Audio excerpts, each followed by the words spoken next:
Hello, my name is Jeff Rolka, and I want to thank you for checking out my video. I had a request on posture and alignment, and so I'm going to walk you through the quick and dirty ways that I help singers to get in alignment, physical alignment, in the way that they stand, in order to work with their voices.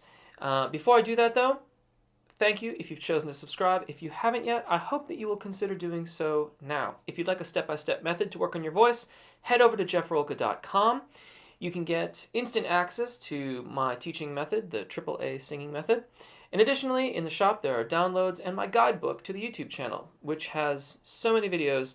The guidebook helps organize them and get workflows together for you so you can make the most of your time here on the channel. Additionally, fan funding is disappearing very, very soon, or by the time you've seen this, it may already have done so. And if you'd like to contribute to the channel, any contribution is greatly appreciated, and you can do so at the contact page on jeffrolka.com. Now, the beginning of alignment for singers begins with a nice, firm stance. One where your feet are about shoulder width apart, sometimes a little wider, sometimes a little bit narrower, but I like a little bit wider stance. You may find that a little bit less is better for you, but at least shoulder width apart. Working our way up from there, next we get to our waists, our pelvic girdle.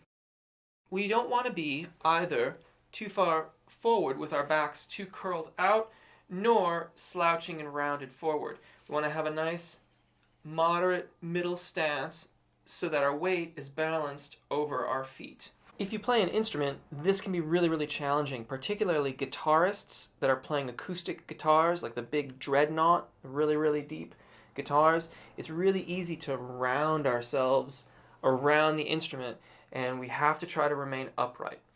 Now, about that upright upper body carriage. One of the ways that I really like to help vocalists get into alignment is with a bow. So you lightly clasp your hands over the crown of your head. So notice it's neither too far back, nor is it too far forward. It's right over the crown. Now, a little bit of a pull on the hands will help to further laterally expand the rib cage. And by putting that tension in your hands, you'll also feel the muscles around the center of the back, near the shoulder blades. You'll feel those muscles engage ever so slightly, and that's going to help to keep that openness through the rib cage. But having this right here is really, really great for our alignment. You will notice that your shoulders lift up ever so slightly. However, it's different than that. They're not doing that. They're just coming upright. And when you've gotten accustomed to this, the thing to do is to practice singing with your hands up in this position, and then slowly bring them down while still maintaining that nice upright posture. Now let's talk about the head, neck, and the clavicle, or collarbone.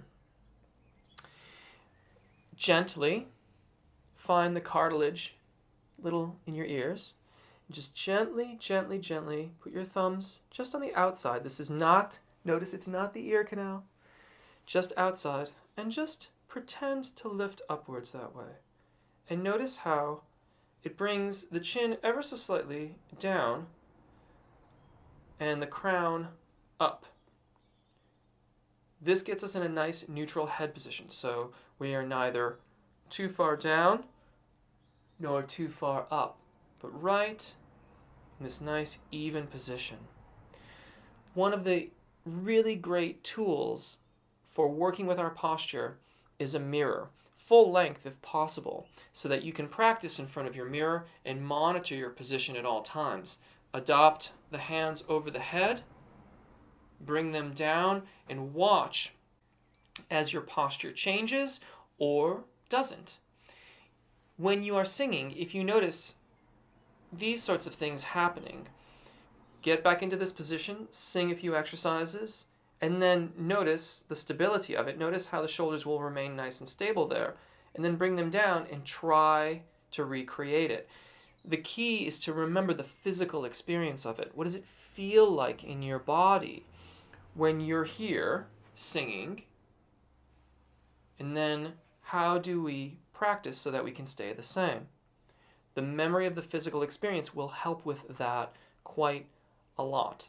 Finally, very important point that I like to mention to vocalists when discussing posture and alignment.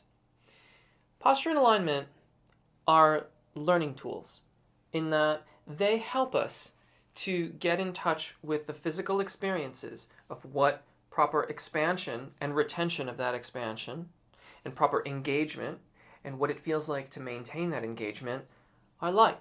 So it helps us to increase our awareness around support and around our posture.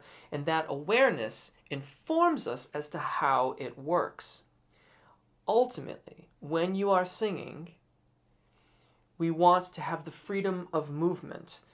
Freedom of movement is part of our expression tools, part of our expressivity while we are on stage.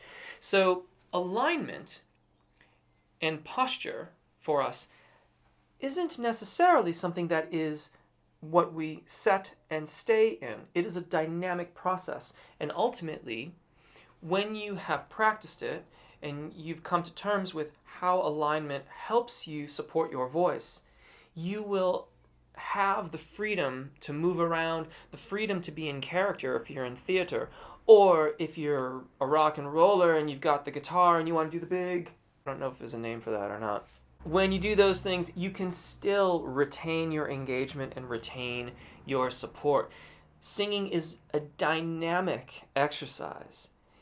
What I mean by that is that we are flexible, we move, and if we get locked down or static, no one wants to see the robot. You surely don't want to see me do the robot. We're locking down, and that tension doesn't help us support. Engagement, being dynamic with our airflow and dynamic with our engagement is what ultimately helps us get the absolute most from our voices. I do hope this helps. My name is Jeff. If you have questions or comments, you can find me on Twitter or you can leave a comment in the comment section. Additionally, I host a live event every Saturday evening at 6 p.m. London time here on YouTube. And on top of that, I am starting a global open mic where if you would like to perform a song for an audience of your peers from around the globe, the thing to do there is to get on Sequencer, which is the closed Facebook group that I moderate. And from there, you can get involved in the global open mic. Until then, take really good care of your voices, enjoy singing, and hopefully we will see you again soon. Bye.